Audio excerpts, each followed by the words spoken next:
Hello, I'm Jeremy Gray, and this is the Kevin Wilson Show. On today's show, we'll talk to the head coach of the Indiana Hoosiers about last weekend's game against Northwestern, the upcoming contest against the Ohio State Buckeyes. We'll put Deland McCullough on the Knicks English Hut hot seat. We'll check out what's going on campus with our This is Indiana segment, and we'll go behind the scenes with Indiana football coming up next on the Kevin Wilson Show.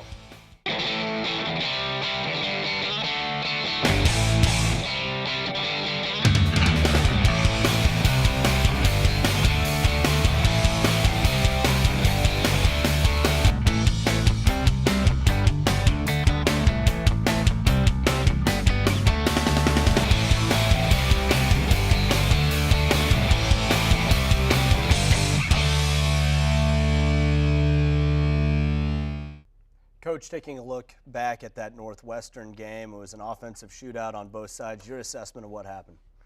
Well, again, their offense played very, very well. You know, offensively we did a few things, but a turnover, a couple penalties in the first half. We couldn't keep up. We didn't make really any defensive stops to the end. So they ran the ball well, which I thought would be something we needed to control to slow their offense. Thought they could throw it well and give us some matchup problems, but we needed to shut their run down. We didn't. They kept us, on our heels, two-dimensional. Offensively, we made some strides, but just not enough to be in the game. Taking a look at the highlights, again, the true freshman quarterback, Trey Roberson, gets the start in this game, and he got that offense moving early and often, scoring an opening drive touchdown. Yeah, we started with the Ballers' first play of the game, a little play-action bubble pass out to Shane Wynn. Nice block on the edge, and nice gain there across midfield, right to it there, the first play of the game. Nice job by Shane and Trey, a couple freshmen. And Stephen Houston was a guy who also helped out in the mix all day long for Indiana. Another good game for Stephen, over 100-plus again. A little third down run into a blitz. Come back with a little zone read game, a little option game. Trey does a nice job there keeping it down to 12. And I think the next play we kind of repeat it the other way. And he does a nice job breaking a tackle, making a guy miss, and taking the opening drive in the end zone. So nice job, nice start for us there. Northwestern then gets the ball, moves downfield, but you ended up holding him to a field goal here. Well, he started on the 40. We kicked it out of bounds, and we gave him the ball on the 40. We did it twice in this game, and Mitch Ewald's done a nice job of kicking, but we did have two errors and gave him great field position. So nice job on the tackle there. We do get him down to a third down situation, hold him to a punt, come after with a little pressure here. We need to get home, but they don't quite connect there, so we're able to force them into a field goal, to make it 7-3. And then Indiana moving the ball downfield yet again, but then this pass picked off by Trey Roberson. A little late, a little sloppy on the route, kind of drifted upfield, a little late floated throw. They made a nice play with a pick, and this led to points. Their tight end, their super back number 9, had a great game. A little play action here, going over top, caught us in a blitz. We didn't get home, beat us in man coverage there. I think it's the only catch Ebert had all day, one of the better receivers for them, but some of their other guys took advantage of us. Nice play action. Stephen Houston, several catches as well. Nice first and 10 throw to get us started. Another little swing route out here to Stephen in space. Nice blocking in the perimeter. Getting again the ball to midfield. You always talk about how Stephen Houston runs behind his pads, and he always looks like he's going forward. Does get, and again, the more he plays, the more confident. There's a third down conversion. Nice route, nice shot to Kofi Hughes. Come back with play action here, first and 10. Nice conversion down to 20, but we get called by holding by our tight end. Moves us out of range for field goal. Ends the drive. So first drive score, then we get a turnover, get a penalty to stop us. They come back after the penalty, a nice possession pass. There, another boot pull up, screen throwback, catch us in man coverage, blocker linebacker. Great effort by Leon Beckon, getting him down, making him snap it again, but they did score there on us as well, Jeremy. And then Dan Persick continued to play well in this first half for Northwestern. This was a crucial play right here. Nice job and good break up there by Michael Hunter there. Again, as he keeps playing as a young guy, gaining on it. They get us here on a screen and go. And our linebacker playing coverage there, broke down, suckered us on the screen, took us over top there on us, and got another one there. Trey converting here on a third down, 3rd and 2, 3. The route wasn't there, a little something running. Here's Stephen on a little G pull play around to the tight end. Nice block by Justin Pagan. Stephen taking it down to the 30. We come back a couple plays later. Very similar play. D'Angelo Roberts now in. He takes us 20-some yards for a touchdown. Nice job there making a guy miss and getting in the end zone. Great to see D'Angelo, another freshman, back on the field, having some fun, nice energy. There's the Jay McCants, a bunch of freshmen right there. That's a good view right there. And you looked at Colin Roehrig, who has also been playing pretty well. Doing a nice job for us at center. We had them there 3rd and long, backed up inside the 5. They converted a 23-yard pass there. We had busted coverage. One of our young men didn't get the call, wasn't lined up properly there, so we let him off the hook again. Again, they have nice protection. We've got to get some pressure on the quarterback. And again, playing man as the quarterback scrambled. Our guy playing man comes up on the linebacker to tackle the quarterback, leaving his man open. Nice job by Kane Coulter taking it down inside the 10 for the Wildcats. So then the Wildcats extend their lead here, but Indiana offensively, time and time again, answered the call. Yeah, we'd bogged down this one. That was we were in actually great coverage and a nice shot, nice catch by Northwestern. Competitive play. They'll come back later and score on a similar play where they tweak the route. Great job there, not just with getting the fumble, but fighting to get it. We've had several times this year where we've had some loose balls in the kick game, and I don't know if we went after it. It's great to see our guys getting there and compete and come up with the loose ball. Come back after that, and we throw a post right here to Deweese Wilson, who scores, but unfortunately was injured on this play, and we've yet to believe he's going to have an MRI. I believe he's got an ACL injury. It's going to require surgery, and he'll be out for the year. It's unfortunate. Deweese, great to get a touchdown. I think we lost him for the season right there. Well, and it was pretty remarkable for him to actually hold on to the ball going down that hard, too. Really good. Nice competitive play there. Blitz off the edge. Again, a couple competitive plays. We're coming up on the wrong end of the stick as we end the first half. But then Indiana continued their offensive onslaught in the second half, and Stephen Houston went to work. For the first time since 2003, you had two people who rushed for over 100 yards in the same game. Well, yeah, and that's, I guess, okay. It was really good, though. You see Stephen get some yards on his own where, it's not just, we're blocking a little bit better, but he's running through trash areas again. It was third or fourth route. You got to make sure he takes a good job there of not switching that ball, keeping the ball tight. But once again, here we come out the midfield with good field position. Little play action, same play we started the game with, very similar. Nice job by Shane. Good blocking by Cody Latimer out in front for a gain of 9. Inside the 30 here on third down. This is the fourth down conversion. Trey to Jamon Chester, 1st and 10 on the 15-yard line. Little speed option here, catch him into a blitz. Trey kicks it out. Good blocking by Kofi. Jay McCants, nice job by Stephen finding the end zone for us there. You look at Trey, especially in his young career, has done a very good job converting on 3rd and 4th down for your team. Done well, and again, hasn't forced the ball for the most part, and done a nice job making some plays with his feet. Get called for pass interference there. We kind of lost track of the guy, didn't play the ball properly, playing the man, and then he ran an inside zone for another score on us there. But then at the end of the game, another nice drive by Indiana offensively.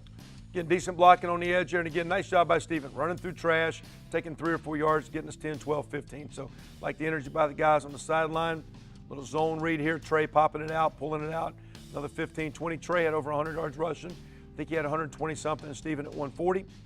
Little inside zone play, good job by D'Angelo. We get called, it was 4th down. We get called for a hold. That being said, we came back and then kicked the field goal after the holding call.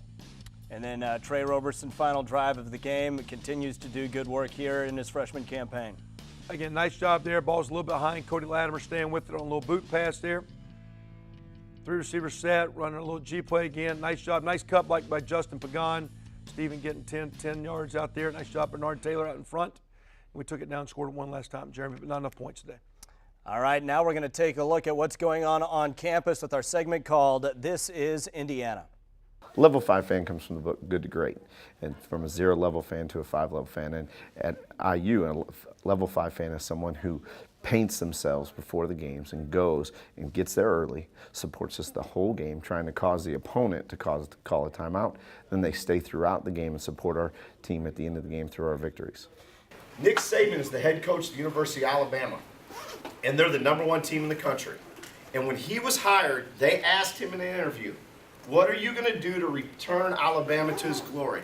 And his response back is, what are you going to do? Every coach in the country coaches. Everybody on their football programs work hard.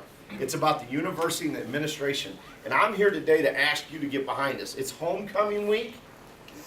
Mo has been painting students in this class for 5 years now. They're at 917 students have done it over the last 5 years. We're 83 people away from 1,000. The first year we had 4 painters. Last year during the football season we had 162. And so, it just has grown in the years, and it gets, it's like a snowball. It just keeps going, and hopefully we turn it into a tradition in a very short period of time. We got to take time out, but when we return, Coach will have a sit-down conversation with defensive lineman Larry Black Jr. on the Kevin Wilson Show. Larry Black Jr. has been a stalwart on the Indiana defensive line. Coach, it's got to be great as you're trying to build this program to have a young man like Larry Black on your side. Well, Larry's in the mix there at D tackles. Appreciate you being with us today, Larry. Larry from Cincinnati, Wyoming High School. Tell us real quick here, you're finishing up your 4th year. What are you majoring in here? I'm a sports rec major in the hyper department here at Indiana University. Kind of got involved in it in my sophomore year, freshman year, you know, picking and choosing, trying to find a part. But I'm actually a sports rec, and I'm starting to like it. Awesome, and you're a 4th year guy, Yes, but sir. with 1 year to go, on Yes, track sir. to graduate this summer. Yes, sir, this summer. And look at some options for next fall as you Yes, finish sir. up your deal. Yes, sir. In that defensive line mix, yourself, Adam Rapogel, Mick Metzer, Nick Slager, you guys battling around. Talk about the 4 guys in your rotation, playing with those guys. I mean, we've been playing together since we've been here, and, you know, it's just a fun group to be around, you know, Adam, Mick, Slager. Well, Adam came in a year after us, so me and Mick and Slager were here. But, I mean, Adam, he played his first year getting here, so he's just a great kid to be around. Mick, he was my roommate.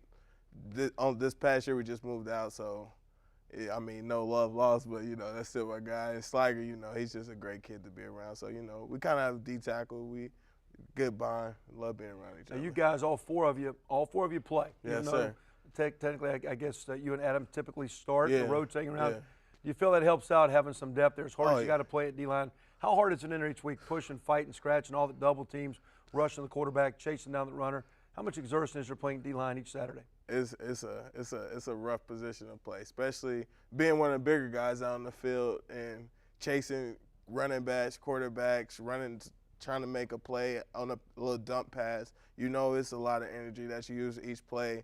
Then you're going against these other guys who are 300 pounds with a lot of strength too. So it's a battle among man in the trenches, and you really have to be a tough guy to be in there. And I feel like our group, we're very tough, and we're going to keep bringing it. You guys are a collective group, play well. Last deal, this year, coaching transition. Yes, sir. Coach Mark Hagan, former Yes, sir. Indiana guy, great career coaching D-line at Purdue. Uh-huh. Tell us your insights on Coach Hagan coaching the D-tackle spot with you there. Coach Hagan is a great coach. You know, when he first got here, he heard that I tend to slack off, and you know that's one thing since he came here. He practice, he doesn't let me get slack one bit. And, you know, I appreciate him for that because he kind of make you find that extra and give it out. And so do you, Coach.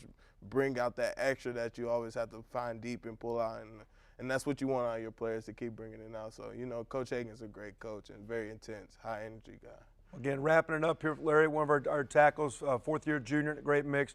Appreciate what you're doing. Yes, Appreciate sir. you fighting down the stretch as we Yes, go sir. forward. Yes, sir. All right, coming up next on the Knicks English Hut Hot Seat, our very own Candace Hauk puts Dylan McCullough on the grill. We're back at Nick's English Hut for the hot seat. Today we're interviewing running back coach Dylan McCullough. To the hot seat. You were a Doak Walker Award finalist in college. Do you still have what it takes to get the Hoosiers a first down on 3rd and 2? Oh, I think definitely. 3rd and 2, 2nd and 5, 2nd and goal, whatever it takes. You know, so definitely I still got something left in the tank, I think. What was it like to play for Coach Wilson at Miami? I mean, it was challenging yet rewarding.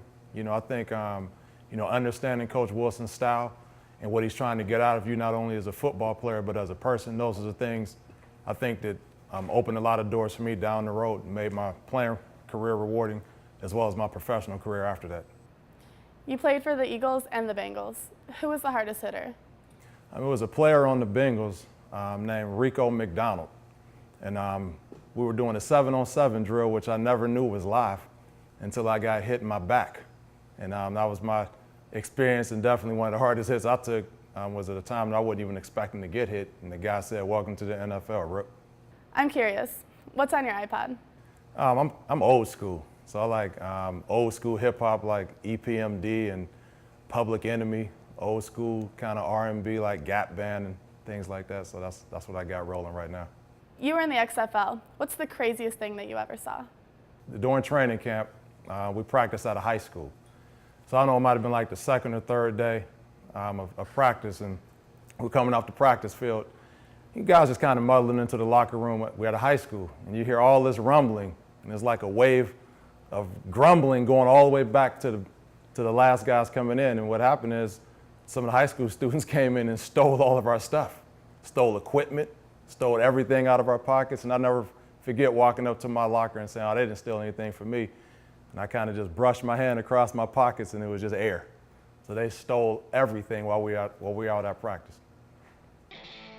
We're going to commercial, but when we come back, Coach will talk about the upcoming game against Ohio State on the Kevin Wilson Show.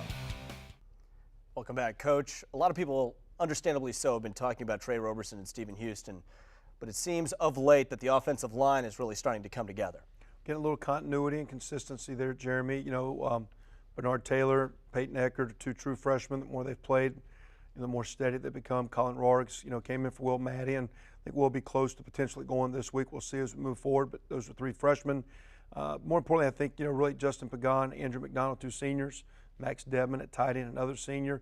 Those guys have actually played their best the last couple of weeks. That's helped that group a bunch. It helps the skill players, and that's why we've had a little bit better offensive productivity. Still needs to be a lot better than it is. Like we've got it figured out where we want to be, though. Looking at Stephen Houston from that Illinois game on, he's become one of the top flight running backs in the Big Ten, ran for 151 yards, most for an IU back since 2003, this past weekend against Northwestern, and he's really starting to come into his own.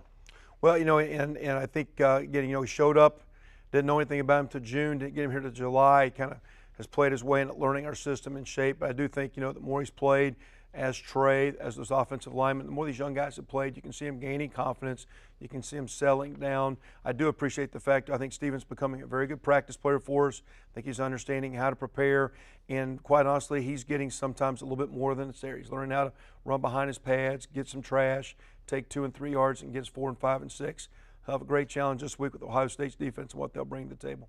Looking at Trey Roberson, this dual threat quarterback, does he open things up for a guy like Stephen Houston? Well, it just maybe there's some plays that get featured a little bit more, and we're trying to, again, each week you try to, take advantage of what the problems or the opportunities you think a defensive football team's bringing to you. Jeremy, you got to do what your line can block, and that's been difficult in times with their young guys, and you always play the quarterback strengths. But last couple of weeks we've gotten settled into some things, and I think Trey does bring some things that complement a lot of offensive players right now. You mentioned the Ohio State Buckeyes. They're next on the list for Indiana. You got to go to Columbus, one of the tougher environments in all of college football, and they're coming off a big win. Yeah, no doubt. I mean, great win against Wisconsin down to the very end.